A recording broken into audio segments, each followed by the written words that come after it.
A viagem missionária de Paulo entra para sua fase final. E no capítulo 14 nós temos o desfecho dessa viagem que durou vários meses, mas que trouxe frutos preciosos para o time Paulo, Barnabé e seus associados.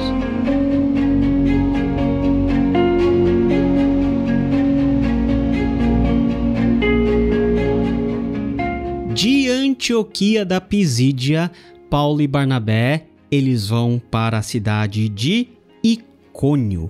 E lá na cidade de Icônio, o que eles fazem? Eles fazem a mesma coisa que era o costume deles. Eles vão à sinagoga dos judeus e lá eles pregam a palavra do Senhor. E acontece a mesma coisa. Alguns judeus são convencidos e creem no evangelho e outros ficam com o pé atrás, e não somente com o pé atrás, mas nós vemos que isso vai ser uma constante em todo o livro de Atos. A principal adversidade, os principais perseguidores são os próprios judeus que, movidos por inveja ou movidos pela própria insatisfação, eles arranjam confusão e eles insuflam toda a multidão, tanto de judeus quanto de gentios, contra a pregação de Paulo e de Barnabé. Diz o texto que judeus que tinham se recusado a crer, eles incitaram os gentios para irritar os ânimos de todos eles contra os irmãos, ou seja, contra Paulo e Barnabé. O povo, enfim, ficou dividido. Muitos creram e outros não creram. E aqueles que não creram quiseram apedrejar tanto Paulo quanto Barnabé, mas antes disso nós vemos os dois fugindo para a cidade de Listra. Você pode perguntar assim, mas por que Paulo e Barnabé fugiram? Eles não deveriam ter aguentado a perseguição e, se for necessário, eles serem apedrejados? Pois é, a fuga também faz parte da estratégia missionária dos grandes homens de Deus. Então, ficar parado não é sempre a melhor solução. E eles fugiram, pelo contexto do texto, guiados pelo próprio Espírito Santo. É o Espírito Santo que está na dianteira de todo o roteiro missionário, de cidade em cidade, onde Paulo e Barnabé estavam indo, pregando, e para continuar o seu trajeto, que já havia sido planejado de antemão, em momentos de adversidade, eles fogem e eles vão para o próximo destino. Vão para Listra e Derbe, cidades licaônicas. Eles pregam a palavra de Deus, mas aqui em Listra acontece um grande milagre. Um aleijado desde o nascimento, ou seja, um paralítico, ele é curado pelo apóstolo Paulo. E o texto é muito importante porque Paulo vê aquele aleijado e ele vê que aquele aleijado tem fé para poder ser curado. Paulo diz, levante-se, ande, e de um salto esse aleijado ele se põe em pé. Muito semelhante à história da cura do aleijado lá no episódio da Porta Formosa. Isso faz com que haja uma comoção muito grande na cidade grega de Listra. Os sacerdotes dos templos pagãos, eles se reúnem e eles reconhecem em Barnabé a figura de Zeus, o Zeus olímpico, o deus maior do panteão grego, e em Paulo, Hermes. Por que Paulo é identificado como Hermes? Porque Hermes é aquele que fala. Dentro da mitologia grega, Hermes é o mensageiro dos deuses. Então Zeus é aquela presença forte e Hermes é o seu mensageiro, e todos começam a trazer sacrifícios. Diante disso, Paulo e Barnabé ficam horrorizados, porque se tem algo que judeu não suporta, é idolatria. E eles estavam sendo alvos da idolatria daquele povo, na sua ignorância. Eles estavam fazendo isso e eles começam a gritar dizendo, olha, não façam isso, porque é justamente contra isso que o evangelho vem. Ele vem curar a ignorância de vocês. Aquilo que vocês antes faziam por ignorância, adorando as coisas que existem, hoje Deus quer transformar. Esse Deus que criou todas as coisas. Vocês estão adorando as coisas visíveis, mas nós estamos anunciando um Deus que é o criador de todas essas essas coisas. Antes, Deus permitiu que vocês agissem na ignorância. Contudo, Deus não fica sem testemunho, porque por meio da sua bondade, Ele dá chuva, Ele dá colheitas. Paulo estava falando da graça comum, da graça de Deus, da revelação geral do Senhor, que é algo que aponta para a existência de Deus. Mas é o Evangelho aqui que traz a realidade de como nós podemos ser alcançados por esse Deus Criador e como que em Jesus Cristo há uma transformação tal que nós não mais praticamos a idolatria e passamos a servir o Deus único e verdadeiro. E lá em 1 aos Tessalonicenses, Paulo explica muito bem uma coisa que aconteceu com os próprios tessalonicenses. A mesma coisa que aconteceu com alguns habitantes de Listra é o que aconteceu também em massa aos tessalonicenses. Lá no capítulo 1, no versículo de número 9, diz o seguinte: pois eles mesmos relatam de que maneira vocês nos receberam e de como se voltaram para Deus, deixando os ídolos a fim de servir ao Deus vivo e verdadeiro. Por meio da experiência em Listra, nós podemos ver que o Evangelho faz com que a idolatria, como padrão normal daquele que é ímpio, seja desfeita, para que, ao invés dos ídolos que nós colocamos diante de nós para controlarem a nossa vida, nós nos convertemos a o Deus verdadeiro.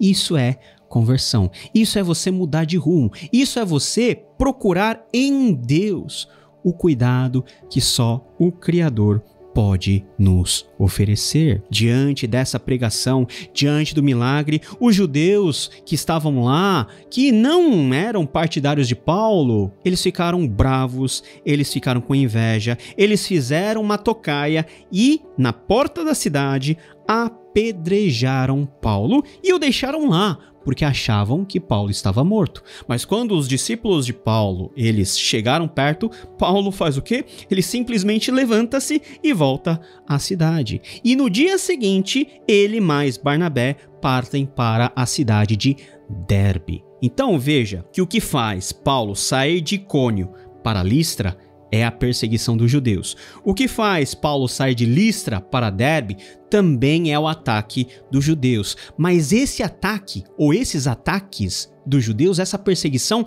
é a mola propulsora para que Paulo vá de cidade em cidade pregando o evangelho, porque cada vez que Paulo pregava, o que acontecia? Muitos criam. E não era necessário Paulo passar anos lá pregando a palavra de Deus, porque Deus cooperava com a sua graça, com sinais e maravilhas que eram performadas por meio de Paulo e Barnabé. E aí nós temos a parte final da viagem. Eles pregaram as boas novas naquela cidade e fizeram muitos discípulos. Veja que em Derbe também há uma profusão de discípulos de Jesus surgindo por causa da mensagem de Paulo. E aí eles voltam para Listra, voltam para Icônio, voltam para Antioquia. Eles fazem o caminho oposto. Eles voltam para 3 cidades, que eram cidades que foram hostis ao seu ministério, com um só objetivo: fortalecer a fé dos discípulos que eles acabaram de formar. E Paulo e Barnabé revisitam essas igrejas dizendo: é necessário que passemos por muitas tribulações para entrarmos no reino de Deus. As tribulações, elas são parte da vida cristã, e especificamente tribulações relacionadas à perseguição. Onde o evangelho é pregado pela primeira vez, sempre haverá perseguição. Onde o evangelho ele sobrevive, sempre sobrevive com a oposição de todo o seu meio. Nós não precisamos ter medo disso, nós precisamos ter a noção e o conhecimento de que isso tudo faz parte, mas o Espírito Santo está conosco para cooperar com a sua graça no trabalho missionário. Paulo, Barnabé, voltando a essas cidades, a essas igrejas formadas, ele escolhe líderes, presbíteros em cada igreja, por meio da oração e do jejum, impondo a mão sobre eles e construindo uma nova liderança sobre as novas comunidades. A igreja do Senhor Jesus precisa de presbíteros, precisa de pastores que possam tomar a dianteira para cuidar espiritualmente dessas comunidades, para pregar o evangelho e para ser a retaguarda, para que cada crente possa brilhar como estrela, possa ser sal e luz lá fora no mundo. E fazendo tudo isso, eles tomam o caminho de volta, passando pela Pisídia, depois pela Panfilha, Perge e Atália. E de Atália eles voltam para Antioquia da Síria, que é a base missionária de Paulo e de Barnabé, de onde eles foram pela primeira vez enviados para essa missão. Nós vemos o ministério de Paulo nessa primeira viagem missionária começando e terminando de Antioquia, passando como se fosse um grande círculo, né, por Creta, pelas cidades da Ásia Menor. Depois Paulo retorna a essas cidades e pega o caminho do mar de volta para a Antioquia. E chegando em Antioquia, Paulo e Barnabé, eles fazem o seu relatório missionário, falando de como Deus abrira a porta aos gentios da graça, da salvação e do evangelho.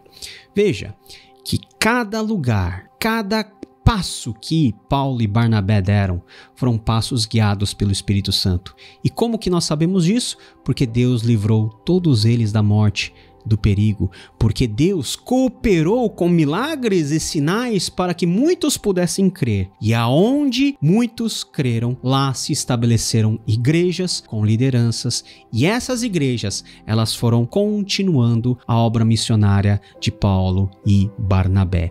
Era o evangelho que havia saído de Jerusalém, rompido as barreiras de Samaria, agora adentrando até os confins da terra, começando pela região da Ásia Menor. E nós vamos ver que essa onda do evangelho vai ser dissipada, vai ser derramada por toda a Europa e depois, é lógico, para todo mundo. É assim que o Espírito Santo faz. Deus, ele não fica sem testemunho. Ele quer usar cada um de nós para que sejamos arautos, mensageiros, embaixadores desse santo e bendito evangelho. Fim da primeira viagem missionária, nós vamos para o capítulo 15, que é fruto direto do labor missionário de Paulo e Barnabé, onde nós temos convocado o primeiro grande concílio, o primeiro grande presbitério, que é o concílio de Jerusalém. Nos vemos então no próximo capítulo, querendo Deus. Tchau, tchau.